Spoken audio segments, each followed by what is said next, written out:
국내 사망 원인의 4위를 차지할 만큼 위험한 돌연사의 주범인 뇌졸중에 대한 정보를 알려드립니다. 뇌졸중은 혈관에 문제가 있어 뇌에 손상이 생겨 뇌기능에 문제가 생기는 뇌혈관 질환의 통칭입니다. 뇌로 가는 혈관이 막혀서 피가 뇌에 공급되지 않아 뇌세포가 죽는 병인 뇌경색과 혈관이 터져서 새어나온 피로 인해 뇌세포가 죽는 병인 뇌출혈을 포함한 것이 뇌졸중입니다. 뇌에는 많은 혈관이 있는데 그 많은 혈관 중 어디서 어떻게든 문제가 생기면 뇌졸중이 발생하게 됩니다.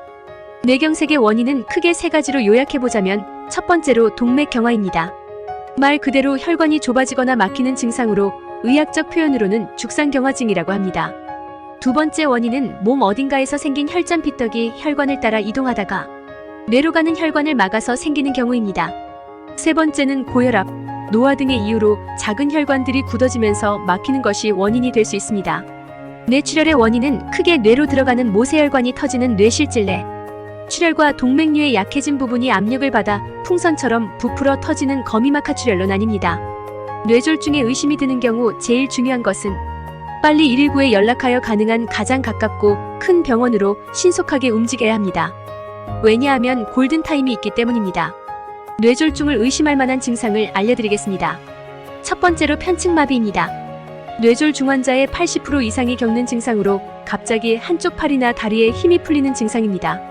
짐을 들거나 설거지를 하다가 갑자기 한쪽 팔이나 다리에 힘이 빠지면서 그릇이나 짐을 놓치는 경우가 잦아지면 바로 병원에 연락을 해서 검사를 받아보셔야 합니다.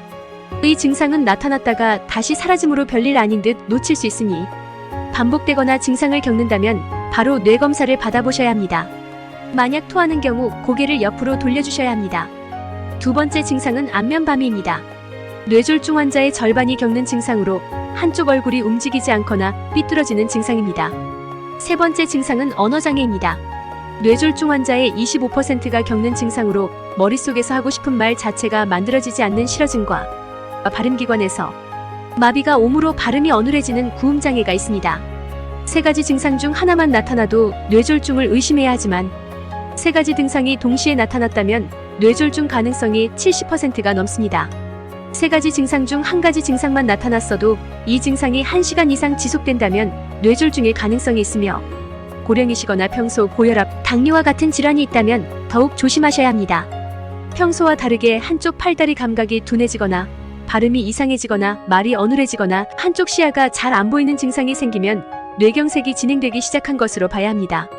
특히 뇌경색은 다른 뇌질환과 달리 이러한 증상들이 징후도 없이 갑자기 발생하는 것이 특징입니다. 증상이 지속되지 않고 사라지면 팔다리를 주물러 보거나 우황청심환을 먹어보거나 피로해서 그런가 하고 쉬면 나아지겠지 하고 생각할 수 있는데 이런 생각은 금물입니다. 무조건 119에 먼저 전화하셔서 물어보시고 뇌졸중 치료가 가능한 병원에 가는 것이 최선입니다.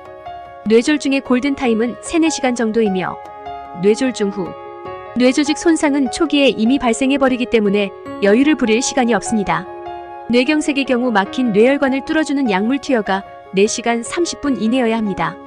그러려면 병원에는 최소 2-3시간 내에 와서 MRI 등을 통한 진단 과정을 거쳐야 합니다. 약물 투여는 이르면 이를수록 효과가 더 좋습니다. 골든타임 내에 치료하지 못하면 뇌조직이 손상되어 큰 후유증을 남기거나 의식을 잃거나 사망에 이를 수도 있습니다.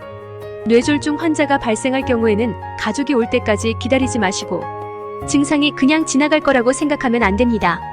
야간이나 주말이라고 외래 진료실까지 기다리지 마시고 다리를 주무르거나 바늘로 손발 끝을 따지 마시길 바랍니다. 가장 좋은 것은 의심 증상이 나타나기 전 평소 뇌검사하셔서 치료받으신다면 조기에 발견되어 적절한 치료와 재활을 통해 발병 전의 생활로 돌아갈 수 있으니 미리 자신의 건강을 잘 챙기시길 바랍니다. 구독과 좋아요는 더 좋은 내용의 영상을 만드는데 큰 도움이 됩니다. 영상을 봐주셔서 감사합니다. 건강한 인생을 누리시길 바랍니다.